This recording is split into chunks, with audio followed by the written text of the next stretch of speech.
Eccoci qui, siamo con il vicepresidente della Regione Veneto, Marino Zorzato, e abbiamo ovviamente affrontato il tema delle celebrazioni della Grande Guerra, sulle quali la Regione ha molto investito, soprattutto anche nell'attesa di un ritorno in termini turistici, ma abbiamo sentito anche di un ritorno in termini immateriali, di discussione all'interno della Regione e tra i cittadini del Veneto, perché conoscere la propria storia è sempre importante. Però proprio perché conosciamo la nostra storia vorrei anticipare anche un altro tema che so che anima comunque molto intensamente il dibattito politico, con divisioni molto cocenti all'interno della giunta regionale, perché c'è la questione dell'ospedale di Padova. Storia lunghissima sul versante della storia della medicina, però un ospedale che cade a pezzi, questo almeno ci hanno detto all'interno delle strutture ospedaliere, e questa divisione che spacca la Regione e il Comune di Padova, come va a finire, cosa succede, cosa si devono aspettare i cittadini padovani, ma non solo i padovani, perché ricordiamo che questo ospedale serve tutto il Veneto, e non solo tutto il Veneto ma anche tutta Italia, quando si tratta di questioni di confine, come le chiamano loro, cioè di vita e di morte. Comincerei col dire che non ci possiamo permettere, al di là della parte politica, di perdere questa occasione. Chiunque in qualche modo, perché è più bravo dell'altro, ritiene che la discussione possa protrarsi nel tempo, deve sapere che fa un danno alla città di Padova, alla provincia di Padova, al Veneto, forse che all'Italia. Cominciamo con questo ragionamento, perché l'ospedale di Padova non può più attendere di essere fatto. Con una ulteriore considerazione, stiamo parlando di, con una parola assumiamo due cose che sono diverse. Cioè un tema è il policlinico universitario, certo. Un tema è l'ospedale per la città. Sono due cose che oggi sono di fatto miscelate, in quella struttura che vediamo che ha gli anni che ha, certo. La logistica che ha, certo. I problemi che ha, spostiamo i malati con l'ambulanza da una struttura all'altra, quindi credo che la cosa abbia qualche problema. Un conto è quello che pensiamo al futuro. In America un ospedale si costruisce e dopo 30 anni si demolisce perché si ritiene sia superato. Anzi, da 20 a 30 anni è il tempo di uso di una struttura, perché la tecnologia cambia. E noi stiamo discutendo oggi se e come fare cosa. Un ospedale moderno o un ospedale antico? Questa è la polemica. Allora, le strutture regionali hanno dichiarato che è impossibile fare un policlinico universitario nella sede vecchia. Allora la Regione ha detto, se là non si può fare, nella sede vecchia o nel Sant'Antonio, che sono gli ospedali per certo. La città, dobbiamo renderli di qualità per la sanità cittadina, e da qualche altra parte, d'intesa col Comune o non con l'intesa del Comune, si fa il policlinico universitario. Ovviamente. Si deve fare, e in un mese al massimo da oggi, qualcuno deve decidere se si fa. Ormai in questi giorni il Comune deve dire l'ultima parola. Il Comune parola. Mi pare che sta dicendo non lo voglio là. La Regione ha gli atti, i documenti per cui non si può fare là. Credo che il Presidente Zaia debba, nel giro di un tempo ragionevole, prendere posizione e decidere se si fa l'ospedale e dove, o se non si fa più. Se non si fa più, o se perdiamo tempo, qualcuno si deve assumere la responsabilità verso i padovani e i veneti di un ritardo che ci costerà moltissimo. Ripeto, in America un ospedale si fa e dopo 20 anni si demolisce perché si ritiene vecchio. Lei, diciamo, quante chance dà a Padova Ovest a oggi?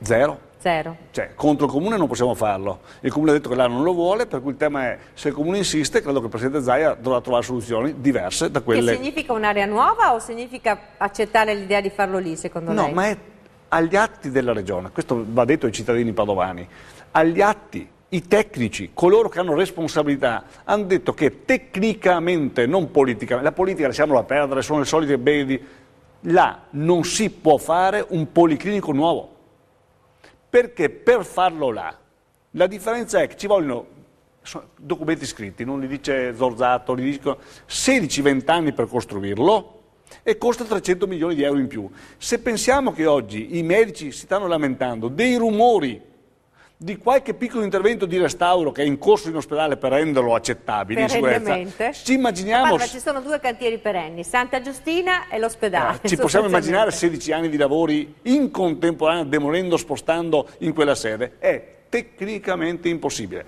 Farlo fuori, parlo del policlinico universitario, non è l'ospedale per i cittadini padovani che deve stare o là o a Sant'Antonio, messo a nuovo e di qualità, che è una roba diversa. Certo. Il policlinico universitario va fatto in un posto in cui si possa in 5 anni farlo, altrimenti non c'è che l'America ci passa davanti, Senta, ci passa davanti il mondo. La cosa che, diciamo così, un po' stupisce forse i cittadini è il dibattito sottostante che ormai è diventato anche di pubblico dominio, con la richiesta di avere il prossimo assessore alla sanità da parte di Padova. Insomma, questa questione qui è forse un po' più pesante da smaltire. Ma io credo che, per i cittadini. Credo che nel rispetto delle istituzioni, fra 8 mesi, meno 6 mesi, si rivoti in Regione Veneto. Ci sarà un governatore, o Zaia confermato, o uno nuovo, e nella logica della responsabilità del governatore, a lui completerà fare la proposta della Giunta. Secondo lei arriveremo al 2015 senza una proposta seria per il futuro di questo ospedale? No. Io sono convinto che entro un mese delle due l'una,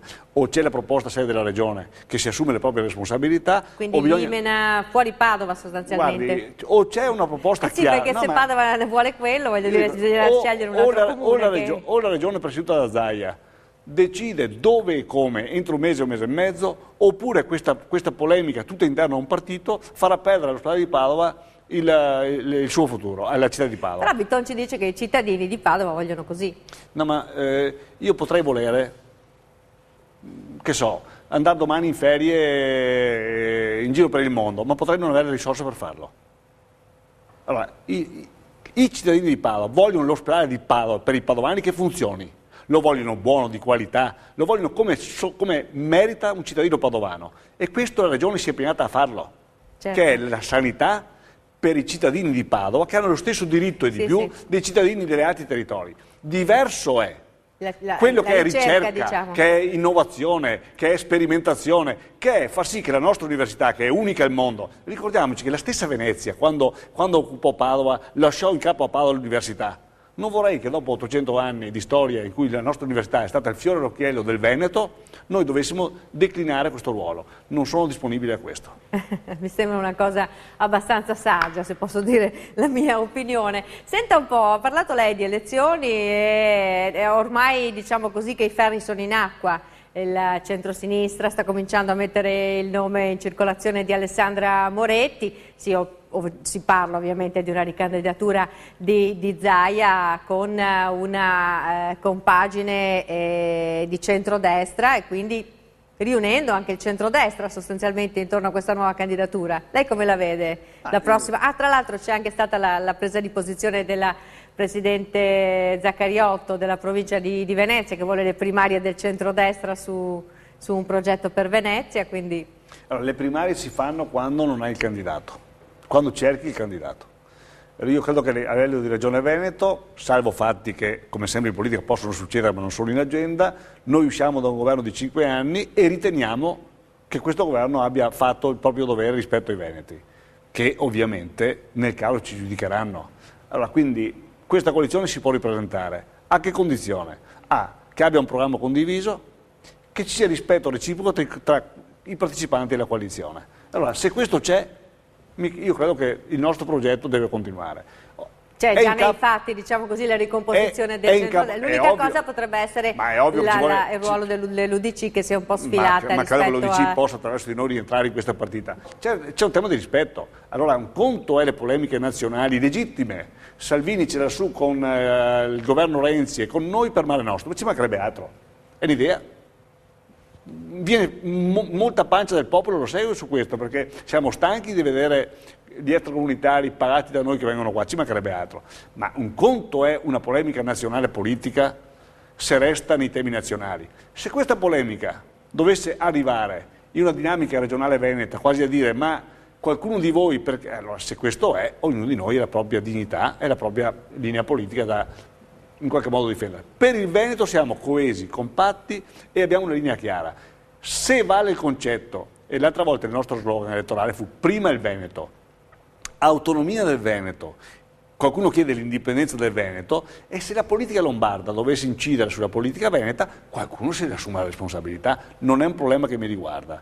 Per quanto riguarda il nostro partito, la nostra posizione politica, noi abbiamo detto ai nostri amici romani che si occupino di Roma e che ci lasciano fare in Veneto quello che è il nostro ruolo da Veneti per il Veneto. Se anche i nostri alleati saranno così, sarà una passeggiata. Infatti credo che però le divisioni interne anche alla Lega Nord, che sempre di più si manifestano, forse avranno un peso anche nei giochi elettorali. Credo correttezza vale, vale il principio di prima, no? Che come ritengo opportuno che chi non abita in Veneto non si occupi di Veneto per l'interesse di Veneti, reputo anche che chi fa parte di un partito non si occupi dei problemi di altri partiti. È un problema della Lega, trovino il loro equilibrio interno, non mi ci metto. Ecco, di certo, a parte il fatto che peseranno la questione delle inchieste, di queste cose qua, probabilmente peserà nella campagna elettorale e credo che pesi anche nella decisione del futuro ospedale di Padova, perché in questo momento c'è probabilmente anche una paura di affrontare queste grandi opere, ho come l'impressione. Sull'ospedale, mettiamo in chiaro per i cittadini, noi abbiamo revocato il progetto di finanza, quindi l'ospedale di Padova che si farà, secondo i ragionamenti fatti prima, si farà con una procedura in ogni caso di una trasparenza eccezionale. Nessuno di noi vuole sentirsi manco lontanamente sotto sospetto, per cui tutti i ragionamenti, le chiacchiere, le dietrologie, stiamo discutendo dell'ospedale di Padova, per il Veneto, che si farà in forma non trasparente, di più, perché nessuno di noi, anzi, noi vogliamo dormire sonni tranquilli. Me lo auguro per voi. Ecco, stavo appunto dicendo che nella prossima campagna elettorale sicuramente peseranno le questioni legate alle inchieste, peseranno le questioni legate alla crisi. Abbiamo vissuto anni proprio in coincidenza con questo vostro mandato che non si vedevano veramente da moltissimo tempo, forse dalla Grande Guerra, no, scherzo, nel senso che il Veneto sappiamo che ha avuto un'evoluzione fantastica proprio dopo la seconda guerra mondiale. Ecco, che cosa si aspetta di riuscire a portare in questo fine legislatura come, diciamo così, ingrediente speciale per convincere i veneti che nonostante la crisi comunque i passi avanti sono stati fatti? Beh, allora cito qualcosa che mi è successo in questi giorni. Ho partecipato a un convegno qualche giorno fa a Verona di confartigianato nazionale e c'era un titolo che mi ha preso moltissimo. Il titolo era "Dipende da noi". Cosa voglio dire con "dipende da noi"? Credo che parliamo troppo di politica, di politichese, parliamo proprio troppo di quello che devono fare gli altri. Noi siamo bravissimi a trovare soluzioni che qualcuno deve applicare. Cosa deve fare Renzi, cosa deve fare Berlusconi, cosa deve fare... Noi siamo bravissimi a dire cosa si deve fare nel giardino del nostro vicino. Mai pensiamo di pulire il nostro giardino. Allora ringrazio per la domanda, perché il tema per me in questi mesi, ma in questi anni, il tema era cosa devo fare io nel ruolo che ho, nell'interesse, ci provo, nei limiti delle mie capacità, nell'interesse dei veneti. Prima avevo parlato di Grande Guerra, la vedo come un fatto economico, non solo un fatto culturale, perché non ci possiamo più permettere di fare solo chiacchiere. E allora in questi mesi io spero di finire l'iter del piano casa in Regione Veneto in modo tale che è già funzionante, ma diamo chiarezza agli artigiani. Ricordo che quella legge, che non è costata una lira, ha, non perché lo dico io, lo dice Confartigianato, salvato 22.000 posti di lavoro veri e 7.700 imprese artigiane dalla chiusura. Sì, magari diciamo che il giornalismo si va per momenti, diciamo, adesso non ne abbiamo parlato più tanto, però questo fatto di riqualificare il territorio e diciamo così, come ristrutturare dal punto di vista urbanistico la nostra regione, è necessario? Si dimostra ogni giorno più urgente. Ma perché... d'altra parte, se spero che in 20 anni mi raddoppino i turisti e spendono il doppio in Veneto, io devo portarli da Venezia in mezzo ai nostri paesaggi meravigliosi, ma devo farli belli i paesaggi. Qualche capannone lo butto via, qualche zona industriale che non serve più la devo restituire al territorio, qualche giardino in più, qualche orto in più, qualche vigna in più, qualche paesaggio. E la Grande Guerra cos'è? Non è recuperare al patrimonio naturalistico, al patrimonio paesaggistico, un'offerta nuova per il turista nuovo. Allora, piano casa, restauriamo di più e costruiamo di meno il nuovo, tanto c'è poca richiesta. Modernizzare il Veneto, banda larga, iniziative per far sì non solo che i giovani, ma anche gli anziani, chiunque di noi possa usare meglio le tecnologie. Certo. Perché se noi due ci parliamo senza bisogno di muovere la macchina, abbiamo ottenuto un risultato straordinario: meno consumo, meno inquinamento, è anche un risparmio. Allora credo che, parlo per le mie materie, mi occupo di informatica, di banda larga si dice agenda digitale, è difficile il termine, lo capiscono in pochi, non importa. Ma non credo, nel senso che ormai per fortuna l'alfabetizzazione digitale, come viene chiamata, è sempre più diffusa. Allora, il tema, quello che dico a me stesso, me lo dico ogni mattina, dipende da noi. L'esame di coscienza per quello che hai fatto, nel ruolo che hai, in qualche modo è un qualcosa che dipende da te. E se invece, come succede troppo spesso oggi, che il problema è sempre dall'altra parte, e voi dovete ridurre i costi, e voi dovete... Siamo in Veneto, siamo la migliore regione d'Italia come dati macroeconomici rispetto anche ai costi pubblici. Sono usciti in questi giorni i dati della Sogge, si chiama, quella che dice i comuni virtuosi. Il Veneto è primo dappertutto. Ho capito, però quando è ora di tagliare, se i tagli sono lineari, i comuni virtuosi pagano caro. Ma allora io mi arrabbio con Roma se fa i tagli lineari, ma continuo a casa mia a fare il mio dovere. Continuo a ridurre le auto blu, continuo a ridurre i motoscafi, continuo a ridurre i costi. Perché se io faccio bene il mio compito, bene, intanto faccio bene per i miei concittadini, perché i soldi che risparmio li investo mica qua in Veneto, no? Mica li investo, e soprattutto sono autorevole quando vado a Roma e mi arrabbio, perché se ho i conti a posto sono autorevole. Senta, per le imprese diciamo che la questione della banda larga, della digitalizzazione è importante, ed è importante avere servizi sul territorio, però qui la situazione diventa ogni giorno più pesante. È complicato dare anche in questo caso TFR la mattina, TFR, cioè ci sono tanti argomenti in cui è difficile dare sostegno all'impresa. Io continuo a dire 90 milioni di euro di investimenti per la banda larga, il wifi, il cloud, termine difficilissimo, far sì che le imprese possano in qualche modo con bassi costi usare sistemi innovativi. 90 milioni di euro spesi in questi anni dalla Regione Veneto mi pare una cifra ragguardevole in questo momento. Noi abbiamo fatto rete per 90 milioni di euro, abbiamo fatto centraline per 480 punti, stiamo servendo il 98% del Veneto. Oddio, non arriviamo con la banda larga nel rifugio in mezzo alle montagne dove è complicato arrivarci. Certo. Allora, da fase 2 quale sarà? Da banda larga a banda ultra larga, cioè dire arriviamo a potenzialità che fanno sì che le nostre imprese siano nel mondo. Allora, è una risposta totale? No. È una risposta sì. Ma se io dico a me compete far per la mia parte il mio dovere, ci piangiamo addosso, ci sta anche, però quello che conta è levare una norma, levare una carta, levare una domanda, cioè l'impresa è stanca, il cittadino è stanco di fare quintali di carte. Compito nostro è cambiare questa, per parte mia, questa mia regione, queste mie città, perché se il tema è che cambi lo Stato, intanto non cambio io, alla fine facciamo un cattivo lavoro. E noi come Regione Veneto, devo dire la verità, il lavoro di semplificazione è stato totale. C'è agli atti del Consiglio regionale in discussione addirittura il regolamento unico regionale per l'edilizia. Ciò vorrebbe dire che i 580 regolamenti, tutti diversi, tutti con norme diverse, che fanno impazzire i cittadini, potrebbero diventare in qualche mese un unico modo di lavorare. Lo sforzo è importante, dico sempre, per fare quello che noi possiamo fare. Speriamo che anche per la Tasi ci pensino a fare qualcosa che riguarda tutti i comuni uguali, perché penso che anche su quelli i cittadini stanno un po' impazzendo. Stanno impazzendo.